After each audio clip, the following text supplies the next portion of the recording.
Olá, eu sou a Nayara Pereira, meteorologista da Climatempo, e em nome da Cooper te trago as atualizações da previsão do tempo para os próximos períodos.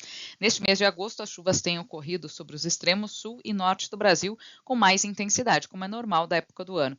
Em algumas áreas, inclusive aqui do Rio Grande do Sul, os volumes têm ocorrido acima do que é normal, porque tivemos dois sistemas que ficaram mais tempo atuando nestas áreas aqui de fronteira com o Uruguai. E no norte do Brasil, apesar dos altos volumes de precipitação entre o norte do Amazonas e o estado de Roraima, não é o suficiente para atingir a média do mês. Então, grande parte do norte do Brasil, com exceção de algumas áreas pontuais aqui do Pará, grande parte do interior do Brasil, áreas também da faixa leste, do nordeste e demais áreas aqui do centro-sul, estão com um déficit de chuvas, ou seja, o mês de agosto já é normalmente um mês seco e ele está sendo mais seco e também mais quente do que o normal, apesar da atuação de duas ondas de frio, uma na primeira quinzena e outra que está no momento atuando sobre o centro-sul do Brasil, temos observado mais dias quentes do que frios e as tardes têm sido muito quentes, marcadas por calor acima da média. Isso tem contribuído para o alto número de queimadas, um aumento muito intenso de queimadas agora no final do inverno, e isso deve se estender também para o início da primavera, porque o mês de setembro também promete ser mais seco em grande parte do país. As chuvas devem começar a retornar mais para o final do mês de setembro para áreas do centro do Brasil. Vamos acompanhar agora para os próximos 10 dias quais são as expectativas de distribuição de chuvas. Até o dia 4 do mês agora de setembro, não há expectativa de chuva significativa sobre o Brasil Central e a tendência é que o calor volte a se intensificar no início de setembro. Então, essa situação dos incêndios deve se agravar ainda mais aqui no Brasil Central. Isso impacta muitas operações do agro, prejudica também muitos cultivos e principalmente a operação do corte e moagem da cana-de-açúcar, porque além de trazer risco para as lavouras, também pode prejudicar maquinários. Agora, nesses próximos dias, ainda temos uma frente fria que está avançando pela costa do Brasil. O sistema deve agora concentrar as chuvas mais sobre o Espírito Santo e sul da Bahia, e um outro sistema deve avançar rapidamente pelo sul do Brasil durante o próximo final de semana, trazendo chuvas principalmente para áreas entre o Rio Grande do Sul e Santa Catarina. Serão chuvas bem esparsas e com baixos acumulados. Um sistema mais forte deve avançar somente a partir do dia 4 do mês de setembro. Nas demais áreas ainda tem previsão de chuva forte aqui no extremo norte do país, mas em grande parte do interior do Brasil não tem previsão de mudanças significativas.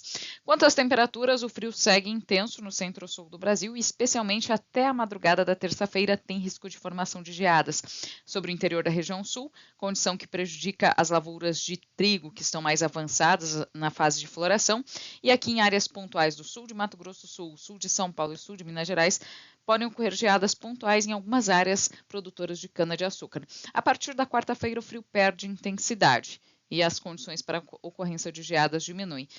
No período seguinte, de 31 de agosto a 4 de setembro, tem um novo sistema avançando pelo centro-sul do Brasil e vamos ter o avanço de uma massa de ar frio que deve trazer nova oscilação de temperatura, mas dessa vez o declínio não deve ser tão acentuado e o risco para ocorrência de geadas entre a primeira e a segunda semana de setembro deve ficar mais restrito aqui à fronteira do Rio Grande do Sul com o Uruguai e pontos mais elevados das serras.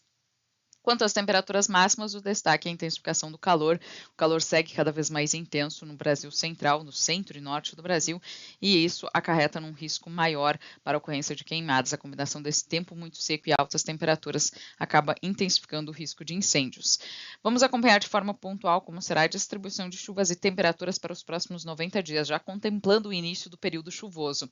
Na região de Cascavel, a gente observa que esse início de setembro promete ser bastante seco. No decorrer do mês, a gente observa alguns episódios bem esparsos de chuva e chuvas mais regulares e volumosas são esperadas a partir de outubro. Outubro, sim, tem uma frequência maior de chuvas com volumes mais significativos e isso deve se estender ao longo do mês de novembro. Então, para o estabelecimento dos cultivos de verão, por enquanto, uma regularidade maior das chuvas prevista a partir do mês de outubro. E quanto a temperaturas, o frio mais intenso deve se concentrar na próxima madrugada, mínima de 8 graus, baixo risco para ocorrência de geadas, e o destaque aqui é o calor da primeira quinzena de setembro, com máximas aí que podem atingir picos de 37 e 38 graus na região de Cascavel. Em Nova Maringá, Mato Grosso, não tem previsão de chuvas até aqui o início do mês de outubro, até a primeira dezena de outubro. Temos oscilações de temperatura, mas o grande destaque é o calor das tardes, com máximas de 40, até passando dos 40 graus em alguns momentos. As chuvas devem retornar no decorrer de outubro, com mais intensidade e frequência, e devem se regularizar um pouco mais entre o final de outubro e novembro. Na região de Formosa do Rio Preto, na Bahia, também expectativa de intensificação do calor ao longo de setembro e outubro, nada de chuva significativa, pelo menos até a primeira quinzena de outubro. No final aqui de outubro, tem previsão para alguns episódios de chuva, ainda muito espaçados, e a chuva deve aumentar gradualmente ao longo do mês de novembro. Umas chuvas mais expressivas e homogêneas são esperadas somente no mês de dezembro. Esses são os destaques da previsão do tempo de hoje. Eu volto nos próximos dias com novas atualizações. Até mais!